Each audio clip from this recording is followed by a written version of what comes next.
Good morning, everyone. It's a great pleasure for me to be here with you this morning. I must say I feel a bit emotional because exactly 20 years ago, I immigrated to the US, and I joined Forrester Research as a tech analyst. And the very first topic that I began to cover was R&D and innovation management. So I fell in love with that topic, and the love actually kept growing. And even today, it's one of my most passionate topics, even though I've kind of expanded my repertoire to cover other things. So I'm kind of very delighted to be here with you to share a passion that we both share, which is innovation management. The vision that Arid presented earlier, I think creates a golden opportunity for all of you to realize your fullest potential as what I call a full stack innovator. What the heck is a full stack innovator? Is that another kind of a jargon I'm throwing at you? So let me kind of use the metaphor of an iceberg to illustrate this point. The next 2 days, we'll be hearing a lot of great advances in technology like AI and data science that will potentially help you reinvent fundamentally your products, services, and even your processes. That's fantastic. But in my opinion, that's just what I call level 1 innovation that gives you tactical competitive advantage because your competition can easily use the same technologies to develop better products, services, and processes. This is why you need to master the next level of innovation, which is reinventing your company's business models. And later today, there's a session on that very topic of business model innovation that I encourage you to attend. Many of you, I would say, have mastered these 2 levels of innovation, which is fantastic. But now, I want to encourage you and even challenge you to now go deeper than that and master the 3rd level of innovation, which is about helping change the mental models, that is the mindset of your organizations. Only then, I believe, you can achieve strategic competitive advantage for your organization. And my talk today is actually help you evolve from what I call a smart innovation manager to the future you who could become a wise innovation leader. The good news is that I identified 4 strategic levers you can use to actually evolve into a wise innovator. They have to do with frugality, sustainability, agility, and diversity. So let me kind of deep dive into each of these 4 pillars. The first one is frugality. Now, I know that frugality and innovation don't go together, and they almost seem like, an oxymoron, right? Frugal, innovation, how can they be together, right? Well, let me kind of reframe frugality from a different perspective, from the perspective of the customers. You may be in the B2B field, so let's look at the end customers, end users you're serving. The sad news is we live in the richest country in the world, but it turns out that 65% Americans cannot find $500 to meet a medical emergency. And this chart simply shows the percentage of children who earn more than their parents, which has gradually declined. And of course, this became a big problem for millennials. I'm a Gen X, so of course the millennials curse us, my generation, that we didn't create the American dream from them, which had become an American nightmare. But the real American nightmare is going to be experienced by the Gen Z, who are not only digital natives, but they are digitally debt native as well. As you can see, the Gen Z represent 32% of the global population this year, and they're already loaded with debt, about $4,000 on average. So that's the first phenomenon happening, which is that more and more customers are becoming more value conscious because essentially the resources are constrained. But there's something else happening, which is going to be even more kind of epic in proportion, which is actually the gradual shift of middle class consumption from the Western world to the eastern part of the world. So in about 30 years, 50% of the global middle class will be living in India and China. And this is going to be important because unlike the consumers in the Western world, Europe and America, many of these billions of almost 3 billion consumers actually in Asia will still be relatively earning less than us, and therefore will be more value conscious and demand actually products that are more affordable and at the same time greater quality. And there's a session, I think, tomorrow also on China that I invite you to attend, because China is not only an important emerging market for you, but it's also an emerging source of disruptive innovation. So I really want you to pay attention there, because today we kind of fret about the GAFA, especially established companies, right? You fret about the GAFA, but you should also fret about Alibaba and Tencent. And I think these guys are going to really, really disrupt everything we know. But so what do? Well, you have to proactively learn to adapt and adapt to innovation strategies to succeed in the emerging markets. And one company that has done successfully over the past more or less 17 years now is Renault Nissan. That began in 2004 when they launched a $5,000 car called Logan. This was Gerard Detroube, the head of the program, which developed that in Romania, far away from Paris, their headquarters, using engineers in Romania, right, post-communist country, so they know exactly how to do better with less. So they produced this $5,000 car, Logan, and initially destined for emerging markets, but to the surprise became a huge success story in the Western world, Western Europe. And then they expanded this into a whole new product line called Dacia. And Dacia has now become the cash cow of this company, accounting for 40% of total revenues. And they've sold over 5 million units since 2004. But they didn't rest on the laurels. They actually dispatched Gerard to go to Chennai.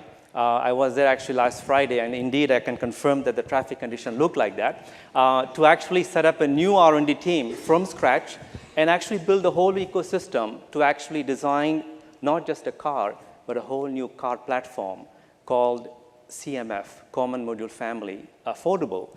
And the idea was essentially to use it as a foundation to create whole new models of cars, initially destined for emerging markets, but potentially can find marketplace outlet in the Western world as well.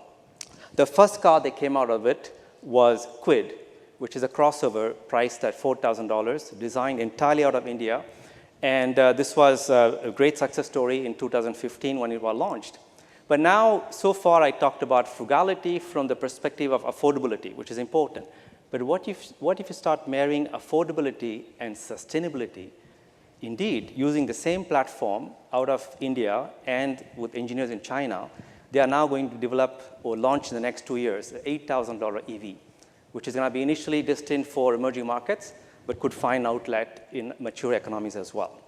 And this frugal innovation actually has enabled Renault to propel itself #1 slot in global sales in 2017, ahead of the global leaders Toyota and Volkswagen. So this is a way of thinking about leveraging frugality to innovate and grow. General Electric is another company that has successfully leveraged frugality to the advantage. GE Healthcare actually has used India and China to fundamentally reinvent all the products by coming up, for example, with the low-cost ECG devices that not only cost 10 times less than what we have in the West, but you see the form and function, it's portable. It's more energy efficient, more durable, so the doctor actually can carry it with him or her to go visit the patients, okay? And also they came up with a low-cost portable V-scan. It's called V-scan. It's a portable ultrasound device. And again, initially destined for emerging markets, but also has become a success story in the Western world as well. So these kind of successes actually led General Electric actually to then expand frugality to create a whole new business unit called the Sustainable Healthcare Solutions. And this was initially led by Terry Bressenham, who was the head of this program. And last year, she got promoted to become head of innovation at GE Healthcare out of Boston, actually. And so what is this HSS about?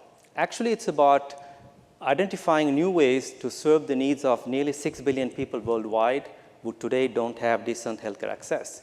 But what's exciting is that the strategy here is not to say, I'm going to develop myself all these solutions, but actually find creative ways to build partner ecosystems with unusual people they never worked with before, like hospitals, NGOs, but also government agencies, and a lot of startups as well. And what is exciting is that they are really pioneering whole kind of business models. For example, rather than selling a device as a capital equipment, what if you rent it or lease it and use a pay-per-scan model, okay? I just came back from India. I visited John Welsh Technology Center in Bangalore, which is the second largest center, R&D center of GE in India. And I can tell you that I still haven't processed what I saw. It's mind-boggling. The future of GE is being written right there by technology leaders who are fundamentally going to challenge not just the business model of GE, but the mental model of GE. Essentially forcing GE to ask itself, who am I? What is my core identity? It's just mind-boggling. So why this is mind-boggling? Because the kind of solutions, these frugal solutions we're developing in poor countries could also be relevant for rich countries. This is called reverse innovation, right? And the reason is because today America spends most on healthcare compared to all other developing countries, and yet the output and the performance is very lousy, as you know. And in 2020, healthcare will account for 20% of the country's GDP, which is essentially unsustainable. So we need to figure out a way to do better with less in US healthcare. And I think that emerging markets like India and China will give us some lessons. So what's the takeaway here? The key takeaway for you is this.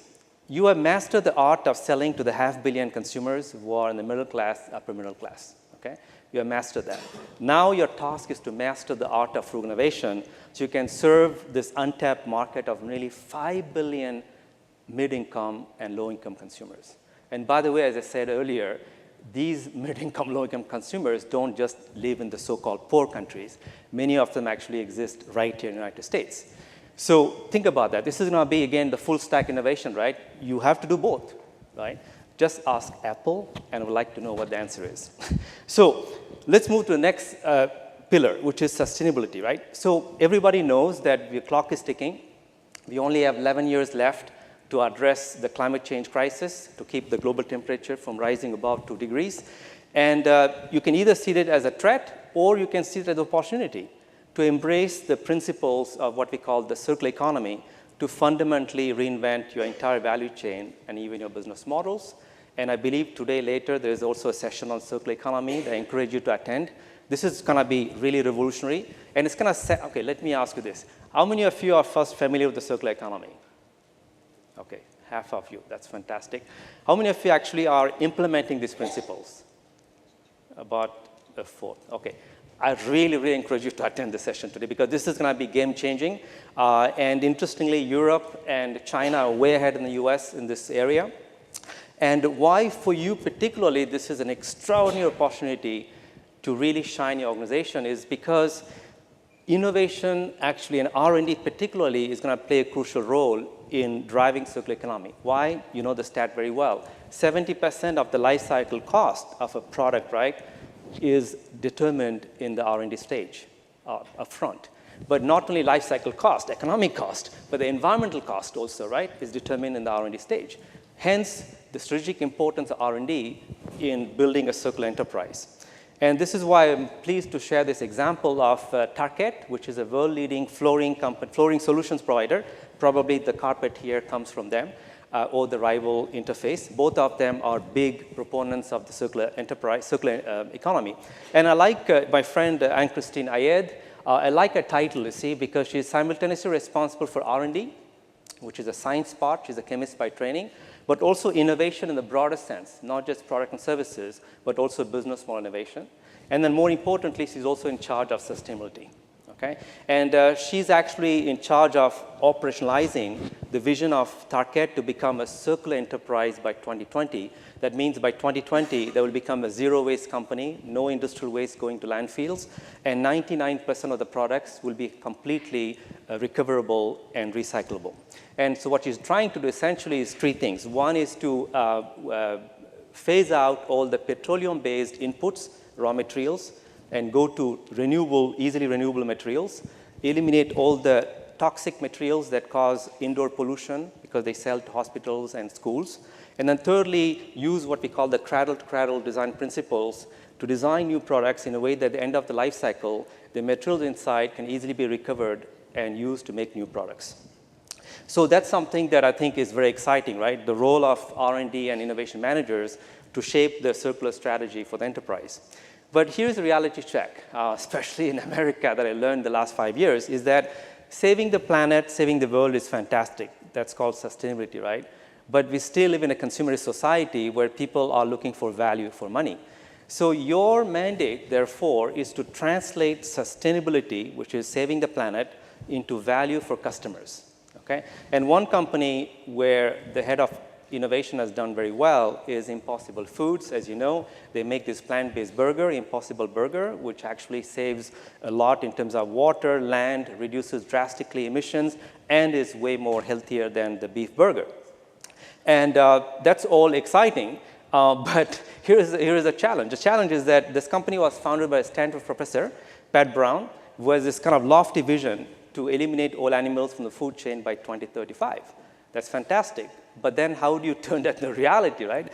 And this is where David Lipton, the head of innovation, and Greg, actually the head of supply chain, come into play, because they have to essentially make sure that they innovate at every level, products and the supply chains, essentially, to bring the solution, the product, to a price point that is affordable and accessible for the consumers. And it took them 7 years. When I was first eating that in Palo Alto in California, first of all, you can only find it in one restaurant in the whole Bay Area, and it cost $15, right? Fast forward last year, they cut a deal with White Castle, the oldest burger chain in America, where they're now selling it for $2 in the 400 retail stores of White Castle. And then more excitingly, last week, they made a deal with Burger King to actually bring the Impossible Whopper to potentially thousands of stores around the world. Okay? So essentially managed to combine sustainability and affordability. So this brings me to the important takeaway for you, especially in America, I have to say this, which is that American consumers want to have the cake and eat it too. They want to have it both ways. In other words, they are looking for 7 actually important attributes in all products that you will be selling in the future. 3 of them are foundational that are non-negotiable. These have to do with affordability, accessibility, and simplicity. I just have to go to neighborhood, White Castle or burger chain, to actually get a burger. But at the same time, their aspirations, especially millennials and Gen Z, right? They have higher aspirations, new value set, where they're actually looking for quality, but not quality in terms of performance, but improving the quality of experience and the quality of life, like well-being, for example, in the case of healthcare. And then at the same time, they're looking for something which is more aspirational. Desirability is going to be very important. And then finally, you have the sustainability, which is right there. And these are aspirational attributes. But you see, the problem is that, you have to reconcile these attributes, right? Because, as I say, the consumers want the aspirational attributes in the products at the same time at the price point that is, accessible to them. So this is going to be a challenge, right? How do you reconcile these 6 or 7 attributes? Purpose, of course, is there. But as I say, in the case of Impossible Burger, right, customers don't care about it, right? I mean, it's nice to save the planet and eliminate animals, but ultimately, they care about the bottom 3 attributes. So your challenge or your mission actually is to find a way, innovative way, to reconcile the 6 or 7 attributes. Now, the third pillar has to do with agility. Now, I know that agility is something that I've been obsessed about myself for the past 20 years. I've written a lot about how to make supply chains agile, et cetera. And the last 7 years, I've been looking at how do you build an agile culture in organizations. But I learned, the lesson is that essentially, if you want to have an agile culture, you also need to have an agile structure, right? They go together. And here I want to talk about one company, which is a Chinese company, which is actually rewriting the textbook on management. It's Haier. Haier is the world-leading consumer appliance company. They bought GE Appliances a few years ago. And this company is mind-boggling because they don't have a dedicated R&D team or manufacturing or customer service. Instead, they have 2,500 cross-functional teams they call micro-enterprises. And they are empowered to sense and respond to new market needs and use the scale of Haier to deliver quickly the solution the market needs in a matter of weeks. So for example, why this is important. So the flexibility here is not just only in the structure, in the mindset. So there was a time when there was a farmer who complained that the washing machine gets clogged. So when the technician went to see what's happening, they discovered the farmer was using the washing machine to wash potatoes as well. Okay? So of course, you might be like, are you stupid? You haven't read the user manual, right? I mean, it says clearly wash clothes, not potatoes, right? But these are like wise innovators. So they ask themselves, wait a second, maybe he's not the only guy trying to do that. Maybe there's a market opportunity for that. So this idea came from one cross-functional team that they owned this problem and they turned the problem into a solution. And they introduced a washing machine that also washes potatoes, and it became a bestseller in China, okay? Within a matter of, I think, 7, 8 weeks, in 2 months, okay? From problem identification, turn it into an opportunity, and then capture the opportunity in 6 weeks, 7 weeks. So what's the takeaway? The takeaway is this. In the 20 years I spent in large companies like yourself, especially I live in Silicon Valley, there is this BS going around saying like, well, you have to think and act like a startup. That's baloney. I mean, that's the worst advice you can get, right? Because you spend decades building scale, right? So what I recommend instead is to figure out a way like Hire to integrate efficiency, which is scale, and flexibility, okay? And this is going to be very, very important. And I think that Arij beautifully laid it out, right? This notion of operational innovation and expense innovation. They are not mutually exclusive, okay? You have to change probably your structure, governance model, et cetera, to accommodate both.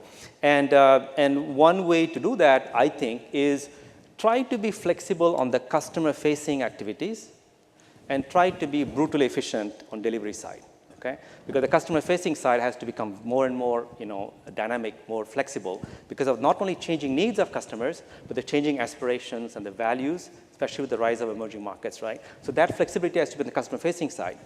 But brutal efficiency on the delivery side. And on a lighter note, metaphorically, what does it mean is that, so Arij actually talked about buckling up as you speed up. You can do even better than that. You can try to change the tires while driving at full speed. And there's a YouTube video you can watch. It's not a fake. This is happening in Saudi Arabia, where the teenagers, their pastime is this, driving at full throttle while replacing the tires. So you have to kind of become like that. So good luck doing that. So I don't drive, so I don't want to do that. But so then we come to the last but most exciting kind of part, pillar, which has to do with diversity. Now, this is very important, folks, because, I always go meet, last, 25 years ago, I wrote my thesis on open innovation before it was known as such. But the problem with open innovation is that we try to open up the company to the input of startups and, crowdsourcing, et cetera. But when you do that, what happens is that the kind of ideas you bring in, more importantly, the kind of perspectives you bring in tend to reinforce what you already know, right? But what if you use open innovation to bring in people that will fundamentally challenge the perspective of your organization? And this is what Fujitsu has done by setting up about 4 years ago something called the Open Innovation Gateway, which is based in Sunnyvale, California, headed by my friend Moi Ahmed. And it's a very small unit, only 4 people. But what they do is they have set up an open innovation network. I'm part of that, along with other experts. And we are very diverse in our backgrounds. We could be sociologists, we could be designers, we could be academics, not just technologists. And we don't want technologists to be part of the network. What we do actually is that Fujitsu will bring in a client, and the client will come and say, oh, Silicon Valley is awesome. I'm a bank. I'm a retailer. So tell me how we can use AI to radically transform our business model. We say, stop. You see, because the first step is to learn, right? Learn about themselves. So we kind of challenge them to redefine who they are actually. Are you really a bank? Are you a retailer, right? And through a process, there's a structured process there, over a 2-day period, we kind of challenge them. It's called deconstruct before you reconstruct, right? We kind of deconstruct the sense of self, which sometimes becomes too rigid, so that they challenge themselves, question themselves, and figure out that actually they are more than what they thought they were. And that opens up to the second phase, which is really about creating. Because most of these kind of 1-week-long customer kind of workshops, they go straight to the create, which is very dangerous, right? So first, you have to learn about yourself first, and then you realize that you can be more than just being a bank or just a retailer. And then we start the fun part, which is actually business model innovation, which then leads to the notion of creation, where you actually create a new business model or a new process, et cetera. So this has become so successful in the last 4 years. They helped hundreds of Fujitsu customers to go to this process that Harvard Business Review, Harvard Business School, has written several case studies on them, which have become some of the most downloaded case studies. Now, why I say that? Because when it comes to open innovation, which is a topic very close to my heart, make sure that you use open innovation not just to reinforce what you know, but to fundamentally open your minds and your organization's mind as well. Because Deloitte study shows that when your innovation team is extremely diverse in terms of mindset and perspectives, you can actually be 6 times more agile in bringing new ideas to marketplace, faster, better. But also you can be 8 times better in terms of your financial performance as well. So in summary, I was on time, I feel good about it. I was a bit nervous about it. So in summary, I would say that use these 4 levers to evolve into a wise innovator, right? These are going to be extremely important: frugality, for the reason I explained, sustainability, and agility, and then, of course, diversity. And I really encourage you to challenge yourself so you can expand your sense of identity and deepen your purpose. So you can actually evolve and, first of all, manage and master this full stack innovation, and also evolve from a smart innovation manager to a wise innovation leader, like these execs have done in the examples I gave you earlier. And I want to leave you with this word from Daru Kanwala, the former CTO of BP, who beautifully says that innovation managers like yourself have to evolve into wise strategists who are part business-minded, part diplomat, part parent, and part psychologist. What he's really trying to say is that the hard skills you have, you don't have to prove them anymore. We know you have them. But increasingly in a global and complex world, the soft skills are going to become more and more important to basically deliver more value to organization and also future-proof your own career as well. So unfortunately, we are kind of running out of time, so I won't be able to address your questions now, but I will be here the whole day, and I would love to interact with you informally and address any questions you might have. So thank you very much for your attention, and thanks for being here.